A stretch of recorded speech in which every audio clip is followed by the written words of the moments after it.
Welcome to our channel से tutorial. तो आज हम लोग देखने जा रहे हैं an elementary school classroom in a slum by Stephen Spender. तो ये वीडियो मैं इसलिए बना रहा हूँ ताकि जो अभी एग्ज़ाम होने वाला है नवंबर के लास्ट में या दिसंबर में एग्ज़ाम होगा जैक क्लास 12 का, आप आर्ट से हो, कॉमर्स से, साइंस से हो, ये इंग्लिश कोर का है, तीनों में है। तो आप ये वीडियो आराम से देखें, ये स्टोरी पहले समझ लेते हैं, फिर MCQ देखेंगे। कुछ इम्पोर्टेंट्स क्वेश्चन दूंगा मैं जो एग्ज़ाम में आ सकते हैं। तो चलिए हम लोग पहले पोएम समझ लेते हैं। पोएम में पोएट ने क्या कहता है। यहाँ पे पोएट बोलते हैं स्टेफन स्पेंडर एक क्लासरूम के बारे में बताता है जो काफ़ी डल होता है। वहाँ पे बच्चे गरीब होते हैं, बहुत पतले दुबले होते हैं, उनके बाल बिखरे बिखरे से होते हैं। यहाँ पे एक लंबी लड़की के बारे में बताता है जिसका जो सर है वो डॉन होता है। एंड उसके बाद एक पतले से लड़के के बारे में बताता है जिसका शरीर के बाहर से ही हड्डी दिख रही होती है। एंड यहाँ पे हमें पोएम के अंदर पे कचरे का ढेर भी दिखाता है। एंड उसके बाद यहाँ पे एक बच्चा जो होता है क्लास के लास्ट बेंच पे बैठा हुआ होता है जो काफ़ी यंग और स्मार्ट होता है। उसके आंखों पे एक चमक होता है लेकिन पढ़ाई पे उसका कोई ध्यान नहीं होता है। उसका ध्यान जो है खिड़की के बाहर होता है। वो गिलहरियों को पेड़ पे खेलते हुए देखते हैं।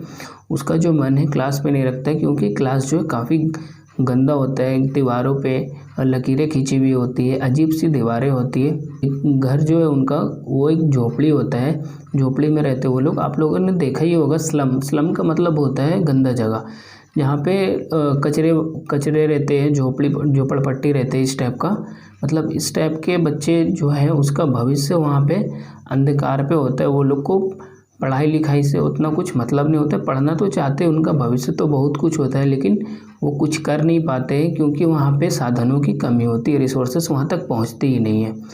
तो अब हम लोगों ने चैप्टर समझ लिया। यहाँ पे जो पोएट थे वो यह बताना चाह रहे थे कि ये जो गरीबी है, ये जो है इनको हटाना चाहिए क्योंकि आज अगर इसे हटाया नहीं गया तो फ्यूचर में ये जो है काफ़ी बढ़ जाएगा, काफ़ी ज़्यादा बाहर आएगा और इससे काफ़ी दिक्कत होने वाला है। तो चलिए हम लोग बढ़ते हैं MCQ की तरफ। इम्पोर्टेंट MCQ में देने वाला हूँ। तो यहाँ पे हमारा पहला MCQ है what does the poetry in the poem. यहाँ पे कवि जो है कविता में क्या दिखाना चाहता है, जो कवि है कविता में क्या बताना चाहता है। तो यहाँ पे हमारा आंसर हो जाएगा C number, plague of young children in slum. यहाँ पे छोटे बच्चों की दुर्दशा दिखाना चाहता है। इन बच्चों की क्या दुर्दशा है।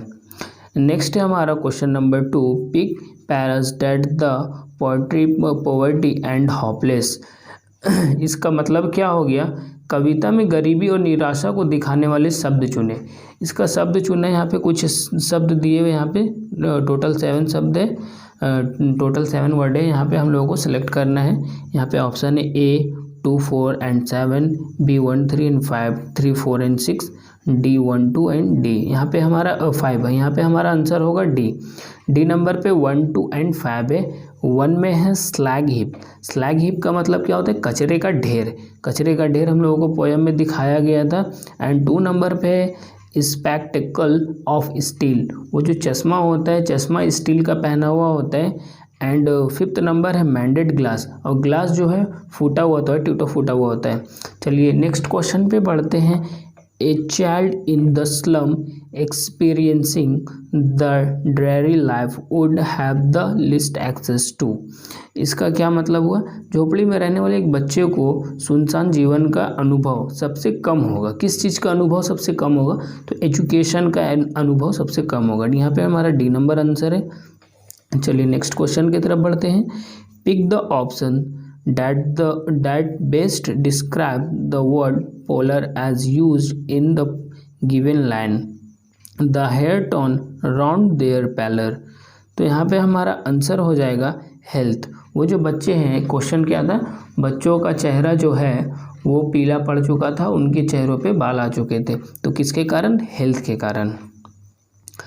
यहाँ पे हमारा नेक्स्ट क्वेश्चन है The use of the papers him in the poem for a boy implying that the boy is। तो वो बॉय क्या था, मतलब hungry and thin, भूखा था, भूखा और पतला था। नेक्स्ट हमारा है at back of the dim class filling the blanks what is the word dim signify here. यहाँ पे हमारा जो पीछे सबसे पीछे बच्चा बैठा हुआ था उसकी आंखों पे क्या झलक रही थी, उससे क्या पता चल रहा था, classroom not properly highlighted, classroom जो है अच्छा नहीं था, सुंदर नहीं था। नेक्स्ट है हमारा future of this children is black, तो वो बच्चों लोग का फ्यूचर क्या था, वो फ्यूचर उन लोगों का डार्क में था। एंड नेक्स्ट है हेल्पलेसनेस, निराशा थे, तो यहाँ पे हमारा आंसर हो जाएगा ऑल ऑफ दीज। नेक्स्ट है हमारा 10 number the line on source cream wall donation suggested that, तो दीवार क्लासरूम पे जो दीवारें थी जिस पे लाइन थी वो क्या डिनोट करता था, क्या बताता था, तो यहाँ पे हमारा आंसर होगा C number the school work on donation, school का जो काम है किससे, डोनेशन से चलता होगा। नेक्स्ट है हमारा question the expression open handed map so, तो इसका क्या मतलब हो गया, द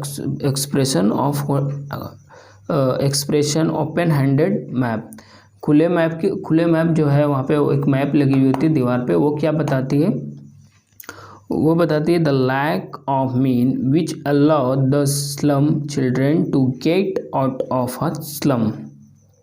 यहाँ पे क्या बताते, वहाँ पे साधनों की कमी होती है जिसके कारण बच्चों का भविष्य जो है अंधकार में होता है। नेक्स्ट नंबर हमारा क्वेश्चन है pick out the word that can be closely associated with future paint with a fog, उस शब्द को चुनिए जो फ्यूचर को अंधकार में ले जा रहा है, तो उस शब्द को चुनना है। पहला है डार्क, वो लोग का फ्यूचर डार्क में जा रहा है। एंड अनसर्टेन कहने का मतलब हो रहा है कि बेकार, और होपलेस यानी निराशा के साथ। तो यहाँ पे हमारा आंसर हो जाएगा फर्स्ट, सेकंड एंड फिफ्थ। यहाँ पे ऑप्शन नंबर हो जाएगा ए 1, 2 एंड 5।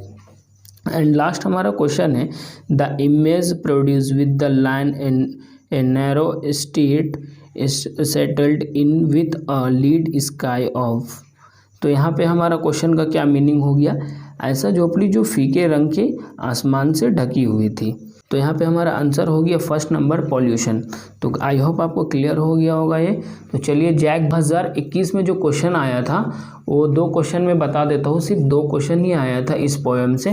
चलिए 2 क्वेश्चन वो देख लेते हैं हम लोग, क्या था वो 2 क्वेश्चन। पहला क्वेश्चन था who sit at the back of the dim class, तो क्लास के पीछे कौन बैठा हुआ था, a sweet and young child, एक खूबसूरत और यंग यानी छोटा बच्चा बैठा हुआ था। अगला क्वेश्चन हमारा how can visitor help the poor children, visitor जो वहाँ पे घूमने आते थे वो बच्चों का कैसे हेल्प करते थे। तो यहाँ पे आंसर है the fighting against the inequalities and injustice. I hope आपको क्लियर हो गया होगा। तो अगर आपको वीडियो अच्छा लगा तो चैनल को सब्सक्राइब करें, लाइक करें एंड बेल आइकन को प्रेस करें ताकि न्यू वीडियो आपको आने पे सबसे पहले ही नोटिफिकेशन मिल जाए। इसी तरह मैं अभी वीडियो बनाता रहूँगा क्लास 12 का जो नवंबर दिसंबर में एग्ज़ाम होने वाला है उसके लिए। थैंक यू टू वॉचिंग से ट्यूटोरियल।